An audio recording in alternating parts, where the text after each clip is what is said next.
কি বললে? কি বলছো তুমি দিঠি? আমি তোমাকে সেই কথা বলেছি নাকি? না না দিঠিমা, তুমি আমার বড় বৌমাকে কিন্তু ভুল বুঝছো। ও কিন্তু একবারও বলেনি যে ছবি দেখে দিন কাটাতে হবে। তুমি তুমি ভাবলে কি করে দিঠি যে আমি আমি ছোট সম্পর্কে এই ধরনের কথা বলতেও পারি?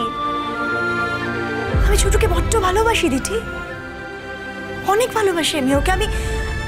আমি ছোটকে নিজের ভাইয়ের মতন দেখি।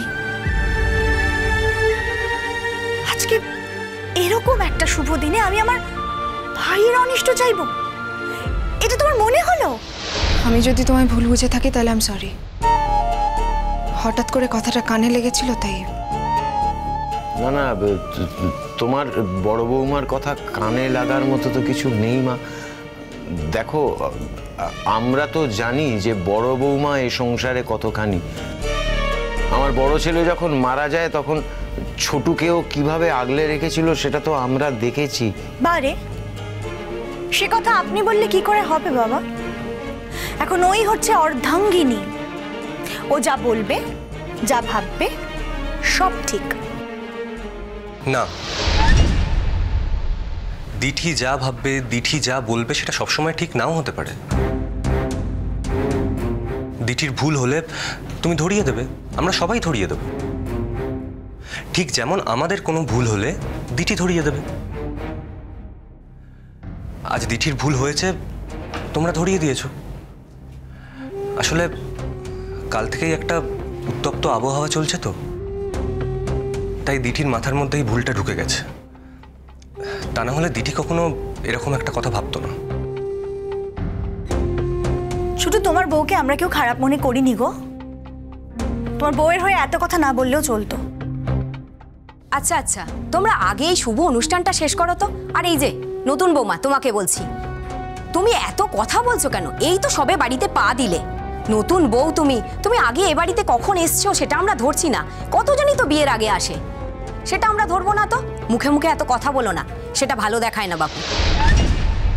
আমি মুখে মুখে কথা বলিনি, কথাটা শুনে ধাক্কা লেগেছিল তাই বলেছি। দেখেছো এখনো কিরম মুখে মুখে কথা বলে যাচ্ছ? বড় বৌমাকে সেই কথা বলেছে ছবি তোলা থাকলে ছবিগুলো থেকে যায়। এই ধরো যখন তোমার বয়স হয়ে যাবে তখন এই ছবিগুলো দেখেই তোমার পুরোনো দিনের কথা মনে পড়বে। সেই জন্যই তো বলেছে ছবি তুলে রাখা দরকার, আর সেই প্রসঙ্গেই কথাটা বলেছে। ওর জীবন তো দুঃখের জীবন, সত্যিই তো। ছবি দেখে ওর দিন কাটে, মানুষটাকে তো আর খুঁজে পায় না। হ্যাঁ, এখন এই কথাটা না বললেও পারতো, কথা টানে বলে ফেলেছে। তাই বলে তুমি এটা কেন ভাবতে গেলে যে ও তোমাকে এটাই বলতে চেয়েছে? বলছি মা, এসব ধরে নিয়ে কতক্ষণ দাঁড়িয়ে থাকবো বলো তো? অনুষ্ঠানটা কি শুরু হবে না? হ্যাঁ হ্যাঁ, দাঁড়া। অশেষ দি, বুলবুলির হাত থেকে থালাটা নাও আর এই দুটো জিনিস ছোটুর হাতে দাও।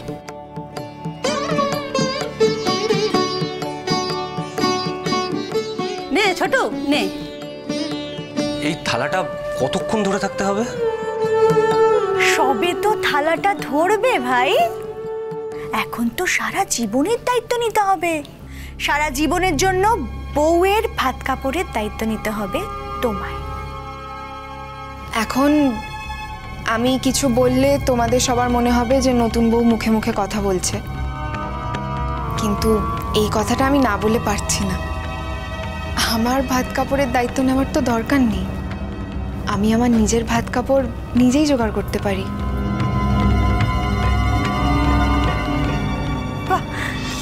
দেখুন মা, দেখুন দিদি কত আলাদা। আমার বেলায় এইসব কথা বলার জোরই ছিল না, কারণ আমার স্বামী তো আমার ভাত কাপড়ের দায়িত্বটা নিতে পারেনি, চলে গেছে। আমার ভাত কাপড়ের দায়িত্ব নিতে হয়েছে আপনাদেরকে, আর তাই জন্য আমি আপনাদের সবার কাছে ঋণী, আমি সবার কাছে ঋণী। কিন্তু দিদিকে দেখেছেন আজকে এই বিয়ের অনুষ্ঠানে সবার সামনে দাঁড়িয়ে কি সুন্দর বলে দিল যে আমার ভাত কাপড়ের দায়িত্ব আমি নিজেই নিতে পারি। কি বলো তো দিদি, আমাদেরও তো একটা আচার অনুষ্ঠান নিয়ম কানুনের দাম আছে। তাই তুমি আজকের মতন আমাদের এই কথাটা একটু মেনে চলো। নে ছোট, তাড়াতাড়ি কর। ওর হাতে থালাটা দিয়ে বল, আজ থেকে তোমার সারা জীবনের মতো ভাত কাপড়ের দায়িত্ব নিলাম। আর দিঠি যতই নিজের ভাত কাপড়ের দায়িত্ব নিক না কেন, আর তুই যখন বিয়ে করেছিস তখন তোকেই এটা মাথায় রাখতে হবে, যাতে সারা জীবন তুই ওর ভাত কাপড়ের যোগান দিতে পারিস। নে তাড়াতাড়ি কর। নে ছোট নে।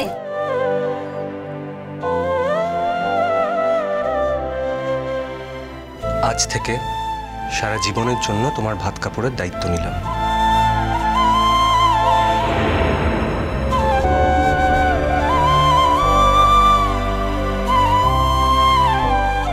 নাও নতুন বৌমা, স্বামীকে প্রণাম করো।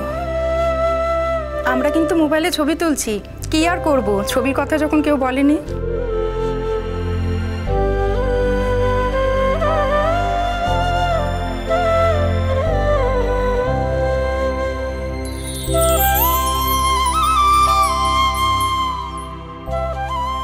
কি হলো দিঠি, তুমি বড়দের কারোকে প্রণাম করলে না তো?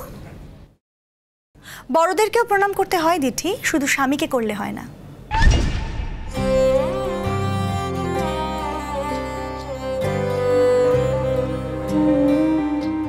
থাক মা, থাক থাক থাক মা।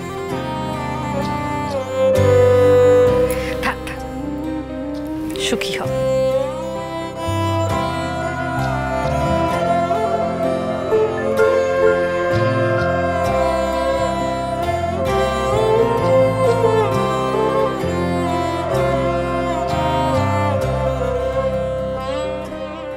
থাক,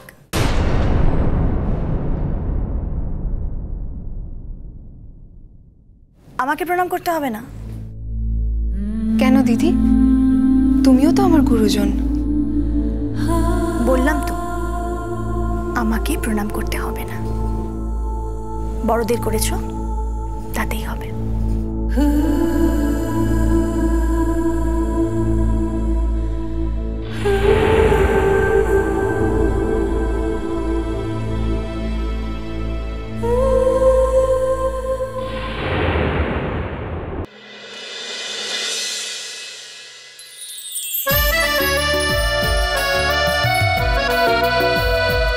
এসো এসো বাবা, এসো এসো এসো। এতক্ষণ সময় লাগলো আসতে, এত দেরি হলো। আমরা তো কখন থেকে ছটফট করছিলাম।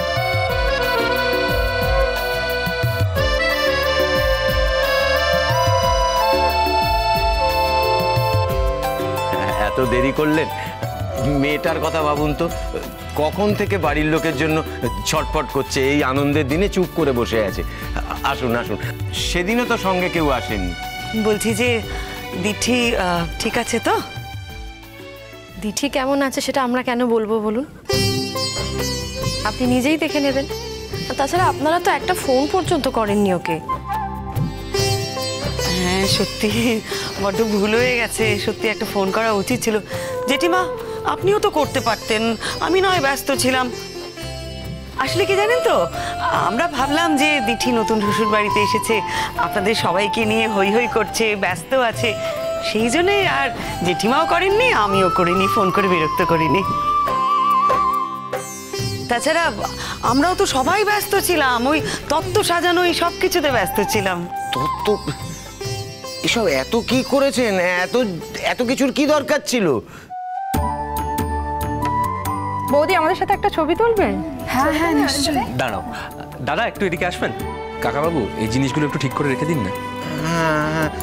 আরে চন্ডী, রাজকুমার, তোরা একটু দেখ না, এগুলো সাবধানে নিয়ে যা, নিয়ে গিয়ে রাখ। আপনারা চলুন, দেখা করবেন।